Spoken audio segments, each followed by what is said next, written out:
आइए समझते हैं कि सीबीआई कैसे जांच करती है, इसके दायरे में कौन कौन लोग आते हैं और कैसे सीबीआई किसी भी बड़े से बड़े मामले को सुलझा लेती है और लोग इससे डरते क्यों हैं, इसके कामकाज का तरीका क्या है। देखिए, जो पुलिस होती है उसका दायरा फिक्स होता है, वो एक राज्य में रहती है, वो दूसरे राज्य में नहीं जा सकती है। यदि किसी दूसरे राज्य में कोई घटना हुई है, उसकी शिकायत किसी दूसरे राज्य में की जाती है तो उसे जीरो एफआईआर कहते हैं। यहाँ की पुलिस इस एफआईआर को उस राज्य में ट्रांसफर कर देती है और वो वहाँ जाके जांच नहीं कर सकती है। जैसे बिहार पुलिस गई थी महाराष्ट्र में, तो महाराष्ट्र में उन्हें जांच करने नहीं दिया गया था। हालांकि ये जांच करने नहीं बल्कि कोऑर्डिनेशन के लिए गए थे कि जो सुराग है, कुछ हमारे पास भी जानकारियां हम आपको दे देते हैं। लेकिन जब पुलिस से ऊपर मैटर चला जाता है तो उसे सीआईडी कहते हैं। सीआईडी की भी सेम समस्या है, वो भी एक राज्य में ही सीमित रह सकती है। तो बिहार की सीआईडी महाराष्ट्र में जाके इंट्रोगेट नहीं कर सकती है और ना ही महाराष्ट्र की सीआईडी बिहार में आके इंट्रोगेट कर सकती है। तो इसके लिए एक समस्या उत्पन्न हो रही थी, तो इसे दूर करने के लिए एक सेंट्रल बॉडी की स्थापना की गई जो जिसका पावर ज्यूरिडिक्शन अथॉरिटी पूरे इंडिया लेवल पर हो। साल 1941 में दिल्ली स्पेशल फोर्स का गठन किया गया, लेकिन साल 1946 में दिल्ली फोर्स को एक स्पेशल पावर एक्ट के तहत जांच करने का अधिकार दे दिया गया और इसी को 1963 में सीबीआई में बदल दिया गया। सीबीआई का हेडक्वार्टर जो है वो दिल्ली में है। ये बहुत ही हाई प्रोफाइल मैटर की जांच करती है, चाहे वो राष्ट्रीय हो या अंतर्राष्ट्रीय मैटर हो। इसे पुलिस का पुलिस भी कहा जाता है। जैसे पुलिस एक डिपार्टमेंट है, यदि उसी में करप्शन होने लगे तो उसकी जांच सीबीआई कर देगी। कोई भी डिपार्टमेंट है, जैसे मान लीजिए आपके यहाँ का कोई भी डिपार्टमेंट है, अगर वो वही करप्ट हो गया तो उसकी जांच करने के लिए सीबीआई आ जाती है। सीबीआई के जो अफसर होते हैं ज्यादातर वो सिविल ड्रेस में ही आप उनको देखेंगे, वो वर्दी नहीं पहनते हैं। जब वो किसी सामान्य चीजों की जांच के लिए जाते हैं तो अमूमन उनके पास हथियार नहीं होता है, लेकिन जब वो किसी ऐसे एरिया में जाते हैं जहां खतरा होता है तो वो हथियार भी अपने साथ रख सकते हैं। सीबीआई में उनके कर्मचारियों की काफी कमी है और सीबीआई के पास बहुत से ज्यादा मामले हैं जो लंबित है। इस वजह से सीबीआई के ऊपर एक एक्स्ट्रा वर्कलोड रहता है। इस वजह से उन्हें सैटरडे संडे को भी काम करना पड़ जाता है, जिस कारण इसे देखते हुए सरकार उन्हें साल के 12 महीने में कुल 13 महीने की सैलरी देती है। सीबीआई जो होती है वो department of personal and training यानी कार्मिक मंत्रालय के अधीन काम करती है, जिस पर पीएमओ प्राइम मिनिस्टर ऑफिस सीधी नजर रखती है।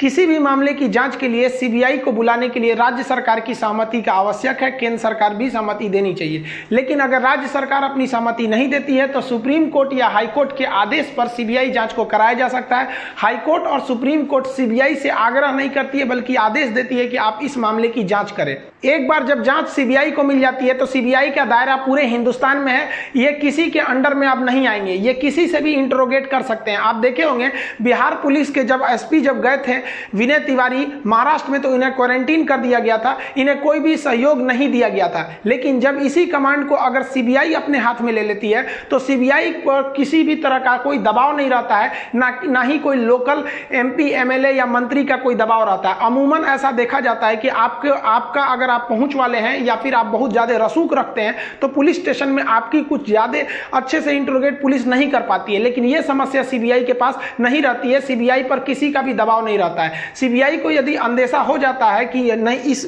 मामले में अगर पुलिस डिपार्टमेंट का ही कोई बड़ा से बड़ा अफसर क्यों नहीं संदिग्ध है तो वो उसकी भी जांच कर सकती है। जबकि अगर कोई पुलिस डिपार्टमेंट करेगी तो वो खुद डरती है अपने बड़े अफसर से इंट्रोगेट करने के लिए। लेकिन सीबीआई के साथ इस तरह की कोई समस्या नहीं है। सीबीआई जो है एकदम एडवांस टेक्नोलॉजी का प्रयोग करती है। वो उसे जिस लोगों का जरूरत की होगी उन्हें लोकेशन को ट्रेस कर लिया जाएगा, उन्हें इंट्रोगेट के लिए बुलाया जा सकता है। इनके जो स्पाई होते हैं, जो जासूसी होती है वो काफी स्ट्रिक्ट होती है। इनको जिन पर भी संदेह रहेगा उनको एकदम बेहतरीन ढंग से उनका इंट्रोगेट किया जाएगा। यदि आप सीबीआई के जांच में सहयोग नहीं करते हैं तो आपको अरेस्ट भी किया जा सकता है, चाहे आप कितने भी बड़े अधिकारी क्यों ना है। सीबीआई की जो सबसे बड़ी पावर हो जाती है वो सीबीआई के विभिन्न डिपार्टमेंट को लेकर, वो आपके धन की लेन देन भी जांच कर सकती है, डिजिटल की लेन देन की जांच कर सकती है, आपके मोबाइल ट्रेस को कर सकती है, ईच एंड एवरी चीज को कर सकती है। जबकि पुलिस के पास ये समस्या नहीं है। अगर मान लीजिए कि कोई मामला आता है, जैसे अभी रिया चक्रवर्ती पे आरोप लग रहा है कि सुशांत सिंह राजपूत के अकाउंट से बहुत कम समय में 15 करोड़ रुपए को ट्रांसफर कर लिया गया, तो पुलिस इसकी जांच अच्छे से नहीं कर पाएगी।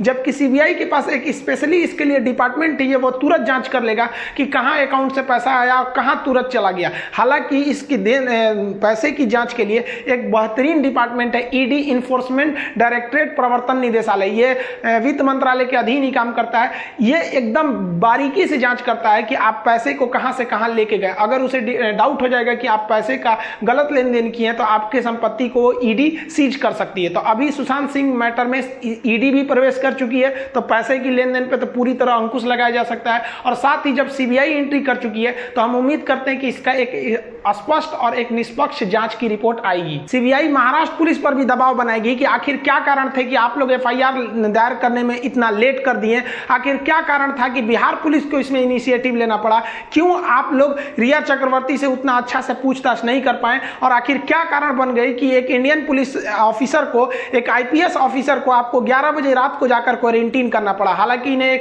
जैसा कि आप जानते हैं कि जो डीजीपी बिहार है गुप्तेश्वर पांडे, इन्होंने स्पष्ट कहा कि आप एक नॉर्मल नोटिस भी दे देते तो ये अपने नहीं निकलते एकोमोडेशन से, फिर भी आप लोग वहां जाके क्वारंटीन किए, जो इसे संदेहास्पद बना देता है। लेकिन सीबीआई के आ जाने के बाद किसी की नहीं चलेगी, न महाराष्ट्र पुलिस की चलेगी, न महाराष्ट्र के जो बीएमसी है उनकी भी चलेगी, और ना ही वहां की गवर्नमेंट की चलेगी। ये टोटल सेंट्रलाइज्ड डिपार्टमेंट काम करेगा। बात करते हैं कि सीबीआई में प्रवेश कैसे लिया जाता है। कोई भी अगर विद्यार्थी चाहता है कि मुझे भी सीबीआई में जाना हो तो उसके लिए उसका ग्रेजुएट होना जरूरी है, और उसके लिए एसएससी का एग्जाम देना होता है जो ग्रेजुएट लेवल पर होता है, जिसे कंबाइंड ग्रेजुएट लेवल सीजीएल कहते हैं। इस एग्जाम के माध्यम से उसे मैथ, रीजनिंग, इंग्लिश, जनरल